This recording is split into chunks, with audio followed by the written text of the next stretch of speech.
Esto es qué valor tiene el análisis de datos en nuestro país. Sobre esto nos va a contar Julio Rodríguez, miembro de Práctica Argentina, así que lo recibimos. Arreglamos, no hay problema. Bueno, buenos días. Gracias por venir. Qué bueno ver tanta gente a esta hora de la mañana. Como dice el título de la charla, bueno, antes que nada quiero agradecerle a Mauricio y al Instituto CPE por la invitación, por segundo año. Estuve ya el año pasado también abriendo el segundo día de las jornadas. Como dice el título de la charla, vamos a hablar un poco de cuánto vale hacer un proyecto de Analytics y no tanto cuánto cuesta, que es lo que siempre a lo mejor tenemos en la cabeza.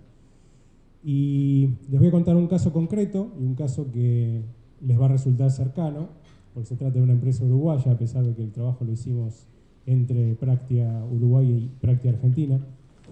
Y también les voy a contar algunas generalidades de mi experiencia en hacer proyectos de Analytics y me gustaría, si nos queda tiempo al final, vamos a ver, que alguno de ustedes, desde el punto de vista de un cliente o desde el punto de vista de un consultor, depende de cuál sea su rol, nos cuenten también cuál es su experiencia, ¿no? Que quizás es un poquito diferente a la que yo tengo viniendo del otro lado del charco, ¿no? Creo que podemos trabajar de esta manera. Muy bien. ¿Por qué hacemos proyectos de Analytics? Bueno, por las dudas que no lleguen a leer, porque la letra es un poco chica, les digo, bueno, si nosotros no tenemos la posibilidad de hacer Analytics en nuestro trabajo, en el trabajo de lo que es análisis de datos, gracias. Normalmente el proceso es manual, ¿no? Tenemos que hacer un montón de cosas manualmente y un poco a ojo. Y por supuesto eso requiere mucho esfuerzo, cada vez más esfuerzo, en el sentido de que cada vez hay más datos disponibles en todas las industrias. Entonces gran parte del tiempo de los analistas se va en tareas que son repetitivas y que son fáciles de automatizar y que en realidad no aportan ningún valor al análisis en sí.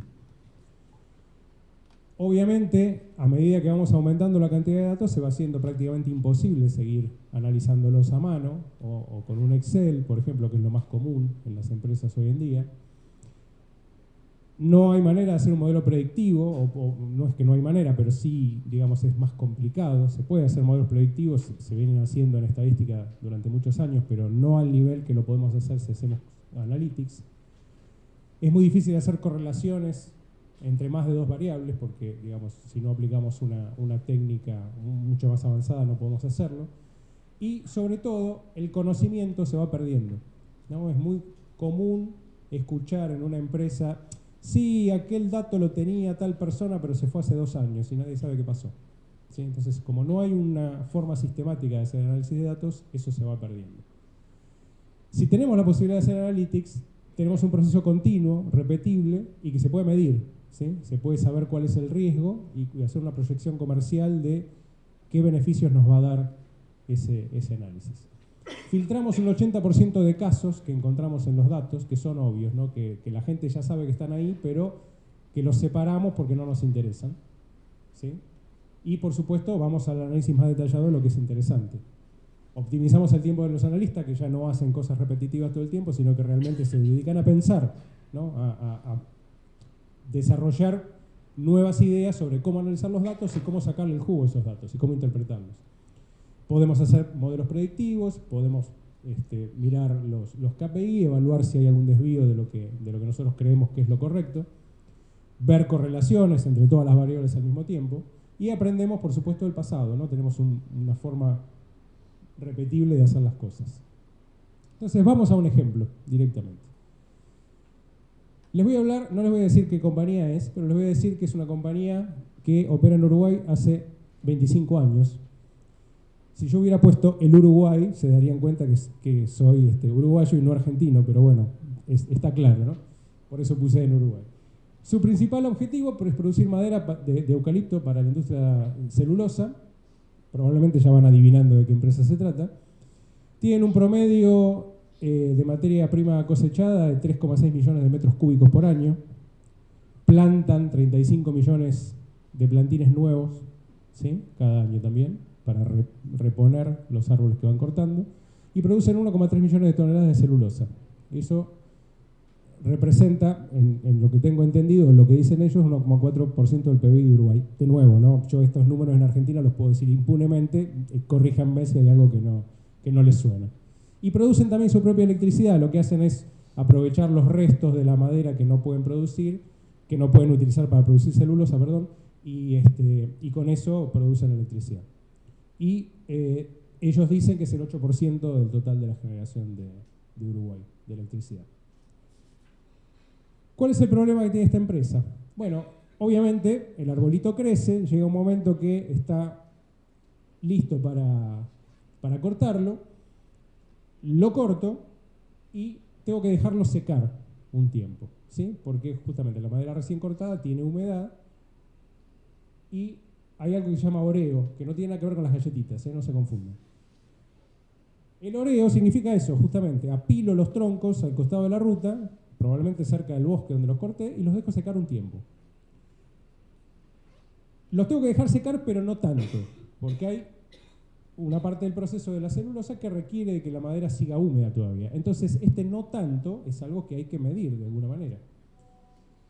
¿Por qué? Bueno, porque yo tengo que dejarle algo de agua, pero si le dejo demasiada agua, cuando yo voy, meto los troncos en un camión y me lo llevo a la planta, estoy llevando un poco de madera y un poco de agua, ¿sí? Entonces tengo que llevar la cantidad justa de agua para no estar transportando peso de más, porque cada tonelada extra de peso es plata, obviamente. Además hay límites legales, que según tengo entendido son 45 toneladas por camión, no pueden ser más pesados que eso, para circular por las rutas en Uruguay. Obviamente, como dije recién, aumentan los costos. Y entonces la pregunta es, ¿cuánto tiempo tengo que dejar secar la madera para que no esté demasiado seca, pero que tampoco me haga transportar demasiada agua?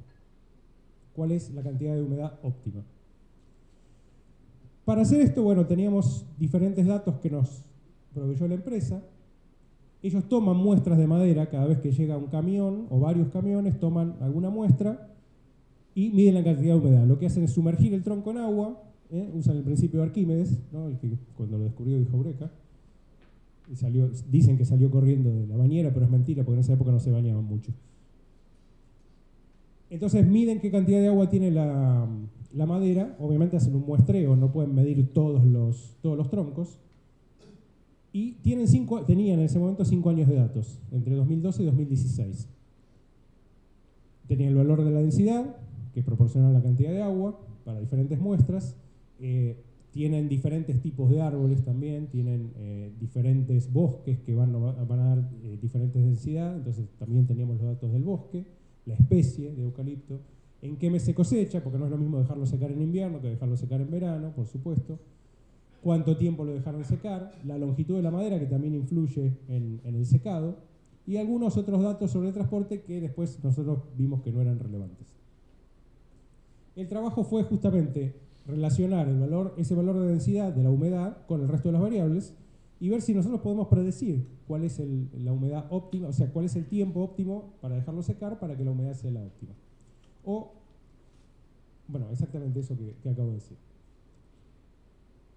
Como ustedes verán en este gráfico, que es uno de tantos que hicimos, porque bueno, subdividimos los datos por especie, por bosque, por época de cosecha, y cuando uno esperaría una curva muy simpática, ¿no? Esto es el tiempo de oreo y esta es la humedad, obviamente a medida que lo van dejando tiene un cierto decaimiento, y si uno hace una teoría de cómo se seca un tronco, da algo parecido a una caída casi exponencial, pero como ustedes ven los datos no eran muy exponenciales, que digamos, ¿no?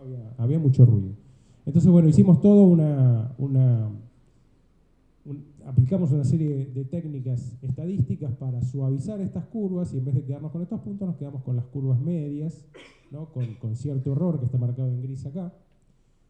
Redujimos el ruido, suavizado la curva, como dije recién, y aplicamos no solo técnicas convencionales de análisis, es decir, no solamente generamos estas curvas, para las cuales yo puedo decir, bueno, cuánto tiempo tengo que dejarlo para llegar a una cierta humedad, que es la que la empresa me dice que es la óptima. También usamos redes neuronales, le enseñamos a una red con estos datos cuánto tiempo tarda en secar la madera, dependiendo de la especie, del bosque, todo, digamos, como input para la red. Y con eso tenemos curvas como esta y tablas para la densidad. Es decir, yo entro por un lado con el tiempo de oreo y por el otro lado saco la densidad para esa especie, para ese bosque, para esa época de cosecha. Entonces, ¿cuál es el análisis económico que hago esto? Bueno, Lo que yo sé es cuándo cosecharon cada grupo de árboles, cuál era la edad, o sea, cuál es la edad del árbol, cuál es el tiempo, la edad del árbol acá, cuál es el tiempo que lo dejaron orear, y cuál era la densidad medida en la muestra que sacaron de ese lote de troncos. Y por otro lado, lo que tengo es mi predicción, ¿sí? Es decir, yo digo, bueno, para este mes y año, este tiempo de oreo y esta época yo predigo tanto. Entonces voy al revés, digo, ¿en qué época tendrían que haberlo cosechado y cuánto tiempo deberían haberlo dejado para que en lugar de tener esto tengan la densidad ideal que necesita la compañía? Entonces voy hacia atrás, les digo, bueno, esto que vos cosechaste en marzo y lo dejaste 4 meses, tendrías que haberlo cosechado en mayo y dejarlo 6, por decir algo, ¿no? Ese es el trabajo que hicimos. Les dimos la información y entonces, obviamente, el siguiente paso es, bueno, primero, ¿lo puedo hacer? O sea, logísticamente, ¿tiene sentido hacer eso? Eso es algo que tiene que decidir la empresa. Pero en condiciones ideales, supongamos que es posible. Supongamos que yo le digo a la empresa, vayan y levanten estos troncos, cosechen esos troncos, déjenlos tanto tiempo y levántenlos en tal momento. ¿Cuánto gana la empresa? Bueno, nuestros cálculos dicen que si ellos hubiesen recogido los troncos en el momento que nosotros les decíamos, en lugar del momento que ellos lo hicieron, mirando hacia atrás, hubieran ahorrado un 2% de agua, ¿sí? Es decir, transportaron un 2% de agua más en los troncos de los que deberían. Esto parece poco, pero vamos a hacer un poco de números, ¿no? A ver cuánto representa eso en la operación de la empresa. Tenemos unos cuantos datos de la empresa. Ellos tienen 70.000 camiones por año, ¿no? Que van de los bosques a la planta de procesamiento. 30 toneladas más o menos de madera por camión en promedio. Y la distancia promedio recorrida es de 200 kilómetros. En realidad van desde 50 hasta 500, dependiendo de dónde esté el bosque con respecto a la planta procesadora. Entonces estimamos, con números que ellos también nos pasaron, el costo por tonelada por kilómetro sería 10 centavos de dólar, ¿no? Suponiendo eso, tenemos un costo anual total, no haciendo la cuenta, ¿no? 70.000 por 30 toneladas por 200 kilómetros promedio son 42 millones de dólares por año. Entonces, ese 2% que yo me ahorro en peso transportado representa 840.000 dólares por año. Es un número. De nuevo, esto es la situación ideal. Después tengo que acoplar mi análisis con el sistema de logística de la empresa para ver si es posible ir y buscar esos troncos en el momento en que nosotros le decimos que es óptimo. Pero bueno, es un número. Esto es obviamente un beneficio económico de hacer Analytics. Ellos no podrían haberlo hecho a la manera tradicional, ¿no? Tendrían que haber aplicado todas las técnicas que aplicamos nosotros para entender cómo hacer para optimizar el transporte de madera. ¿Por qué nos cuesta tanto hacer Analytics? Y esto es algo que me hizo pensar Mauricio hace un tiempo y hice esta transparencia para el curso que di en el instituto. Hay mitos, hay cosas que tenemos en la cabeza, ¿sí?, que hacen que pensemos que no es posible hacer Analytics, o que es muy caro, que es muy difícil, y mucha gente, quizás no ustedes porque obviamente tienen un interés al estar acá, pero mucha gente que está tomando decisiones en las empresas tiene esa cosa en la cabeza que los frena. Todos piensan que hay que hacer una consultoría para definir qué información es necesaria para analizar. A veces no, a veces basta con una persona en la empresa que se capacite y entienda de qué se trata y vaya empujando desde adentro el análisis de datos, ¿sí? Y vaya mostrando que eso tiene un valor, como acabo de hacer yo en 5 minutos, ¿sí? Es decir, después de hacer el análisis hay que sentarse y decir, bueno, ¿y esto para qué me sirve? Bueno, gano tiempo o gano plata o algo tengo que ganar con el análisis. Seguro que van a encontrar alguna cosa que mejora. ¿Necesito tener una plataforma que genere los datos? No, hay datos por todos lados. En todas las empresas hay datos por todos lados. Están desordenados, están incompletos, nadie sabe dónde están, pero están. Entonces, si hay alguien dentro de la empresa que se tome el trabajo de buscarlos, juntarlos, ponerlos en una base de datos y disponibilizarlos para el resto, eso ya solucionó uno de los problemas. Necesito software o hardware caro para procesar y visualizar. Tampoco es cierto. Hay un montón de software open source en este momento que son, todo es gratis, lo pueden bajar de internet, lo pueden correr en una notebook y funciona. ¿Sí? Salvo que sean, no sé, Facebook y tengan miles de millones de datos por segundo para procesar, obviamente que no lo van a poder hacer en una notebook, pero para cosas a las que nosotros tenemos acceso es más que suficiente. ¿Es necesario ser un experto para obtener información? Depende qué. Yo creo que no hay que ser un experto en nada. Hay que saber un poco de todo y ver qué cosas nos sirven y qué cosas podemos aplicar. Y de nuevo, capacitarse. Hoy en día es muy fácil capacitarse en esto. Hay cursos, hay cosas que se pueden hacer y se puede ir aprendiendo también sobre la marcha. Pensamos que no es rentable para empresas pequeñas, tampoco es cierto. Siempre hay algún ahorro para hacer, aunque más no sea en tiempo de una persona que está todo el tiempo cliqueando en una hoja de cálculo. ¿Sí?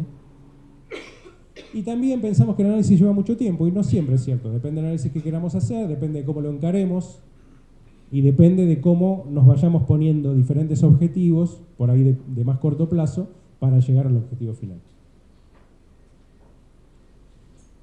¿Cómo nos ven los clientes a los que hacemos analytics?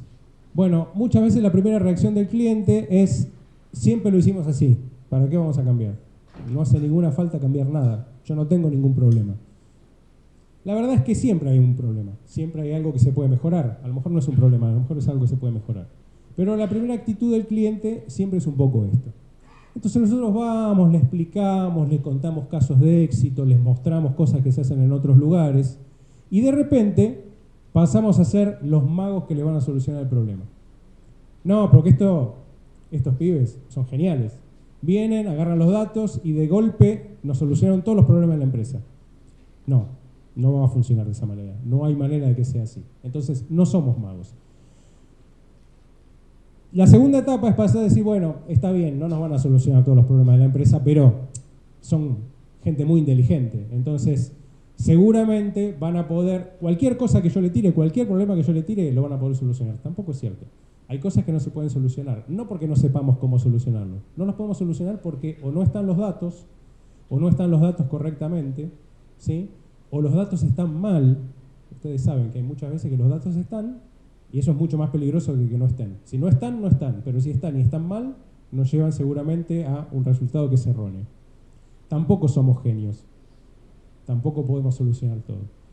Entonces, al final se convencen de que lo único que somos son trabajadores, ¿no? Tipos que van todos los días y se ponen ahí y empiezan a picar con la piedra de los datos para llegar a alguna conclusión. Y al final llegamos a alguna conclusión y se la mostramos. Y entonces volvemos al principio. Cuando ya tenemos la solución nos dicen, no, pero esto es muy complicado, ¿para qué lo voy a aplicar? Entonces, todo este círculo se evita con la capacitación, de nuevo, enseñándole a la persona que toma decisiones cuál es el valor de hacer todo esto. Y de nuevo, no solamente el valor monetario, sino el valor en diferentes áreas de la empresa. ¿Qué nos pasa a nosotros los consultores? Bueno, como les decía recién, uno de los principales problemas es la calidad de datos. Calidad en el sentido más amplio, ¿no? La disponibilidad, la veracidad de los datos, la capacidad que tiene la empresa de almacenar datos en un lugar donde los podamos analizar fácilmente. Y, por supuesto, si tenemos basura que entra, sale basura del análisis. No hay manera de solucionarlo. Y acá en Uruguay y también en Argentina, la mayoría de las empresas, esto está cambiando rápidamente, pero todavía la mayoría de las empresas están en una etapa de ordenar y sistematizar. ¿Sí? Yo en este momento estoy trabajando en la empresa más grande de Argentina, que es YPF. ¿Sí? Estamos haciendo un servicio de consultoría en YPF, que de hecho nos ocupa todo el equipo que yo manejo de Data Science. Créanlo o no, YPF tiene muchos problemas con sus datos. ¿Sí? Hay mucha gente que tiene, hay muchos sistemas, hay mucha gente que tiene datos aislados, hay mucha gente que no sabe dónde están los datos. Mucho tiempo lo perdemos en encontrar los datos, en saber si son correctos, en entender por qué el mismo dato tiene un valor en una base de datos y otro en otra, porque se calcula de distinta forma, todas esas cosas. Y es la empresa más grande de Argentina. Imagínense cómo están las otras. Nosotros como consultores sabemos que todas las preguntas son interesantes. Somos tipos curiosos, por naturaleza somos tipos curiosos. Pero obviamente las más interesantes para nosotros, porque nosotros nos estamos vendiendo nuestros servicios, son los que ayudan a mejorar el negocio del cliente, ¿no? Si no ayudo a mejorar el negocio, no puedo vender nada. Y por supuesto, lo estábamos hablando justamente antes de empezar la charla, el conocimiento de negocio es tan importante como los resultados que obtengamos.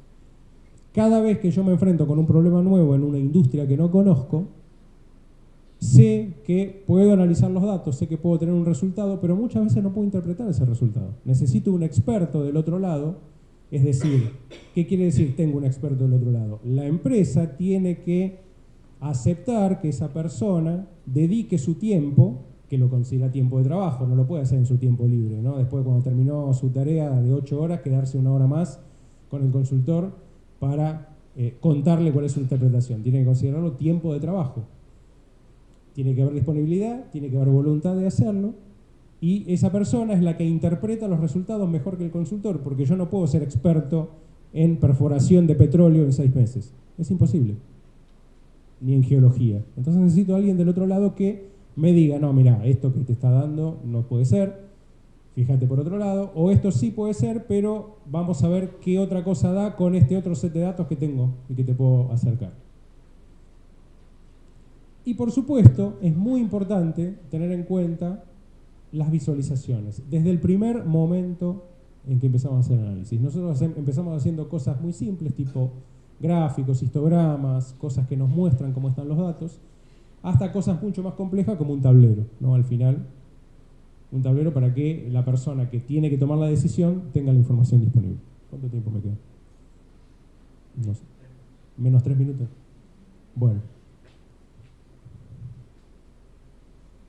¿Qué se logra entonces con un proyecto de Analytics? Bueno, estoy incorporando la práctica de la ciencia de datos al negocio. Es decir, la gente va cambiando la mentalidad de cómo mirar el análisis, ¿no? Ya no es simplemente, bueno, hago mi tarea todos los días y de vez en cuando saco un KPI para alguien que me lo pide. Sino que tiene la idea, empieza a tener la idea de que eso sirve para algo. Logro capacitación, porque justamente tengo que capacitar a la gente que está trabajando en las empresas para que entienda qué es lo que estamos haciendo y que lo pueda hacer después, una vez que el consultor se va, y ellos puedan seguir su camino. Esto es importantísimo. Logro orden en las fuentes de datos. ¿Por qué? Porque para empezar el proyecto tengo que recolectar todos los datos que hay, saber dónde están y juntarlos de alguna manera. De ahí a ordenarles los datos en una base de datos, hay un pasito nada más. Hay que decirle simplemente, miren, ustedes no pueden tener 54 Excel desparramados por 80 computadoras. No va. Armen una base de datos, aunque sea una base de datos que sea gratuita, ¿no? Pongan los datos ahí y déjenlos disponibles para la gente. Bien. Y eso funciona. Funciona la mayoría de las veces. Mejora la calidad de datos, porque si yo entiendo que mis datos no son buenos, puedo empezar a pensar cómo cambiarlo, ¿sí? Y de ahí en más empezar a recolectar datos de calidad.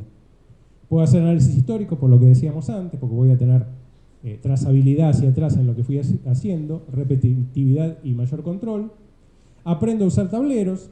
Mucha gente que no sabe usar tableros, no sabe para qué sirve un tablero, que en realidad es muy útil para un montón de cosas, y está bueno. Y por supuesto el beneficio económico del que hablamos al principio, ¿no? Todo, en algún momento, para todo en algún momento nos podemos sentar y hacer números y ver que eso nos beneficia. Así que bueno, eso era todo lo que tenía para decirles. Me gustaría, si hay un poquito de tiempo, aunque sea 5 minutos, si alguien primero si alguien tiene preguntas, y después si alguien tiene ganas de contarnos su experiencia desde el punto de vista de la consultoría o del cliente, ¿no? Puede ser que alguno de ustedes haya sido cliente de Analytics.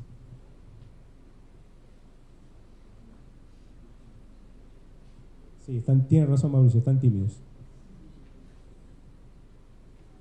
¿Cuántos de ustedes fueron consultores en Analytics en algún lado? ¿O son? ¿Nadie? ¿Nadie trabaja en Analytics? ¿Vos? ¿Cuál es tu principal problema cuando llegas a un cliente? Bueno, yo no trabajo en consultoría, Mi principal problema es explicarle la utilidad del estadístico en particular y tratar de llevar el lane terms, para qué sirve ese estadístico y sobre todo por qué el común average que todo el mundo hace en una hojita Excel no te explica, no te da información útil. Explicarle, mira, una media aritmética no te está dando información. Ah, lo siento, está en el contrato de la compañía y por el contrato nosotros tenemos que usar la media para explicar los datos. Sí, pero no estás explicando nada. Todavía estoy en eso. Todavía estoy usando eso. Sí. Bueno, si hay tan pocos que son consultores, tengo que asumir que todo el resto son clientes o fueron clientes alguna vez, ¿sí? ¿Quiénes son clientes? A ver. ¿Todos clientes de Analytics? ¿Vos te estás riendo, sos cliente de Analytics? Parezco un pastor tratando de convencer a la gente que venga y se desmaye acá en vivo. ¿Cuál es el principal problema que tienen con los consultores, los que son clientes? A ver, esas cosas que dicen, este tipo llega a la mañana, ya le veo la cara y me... Cuenten.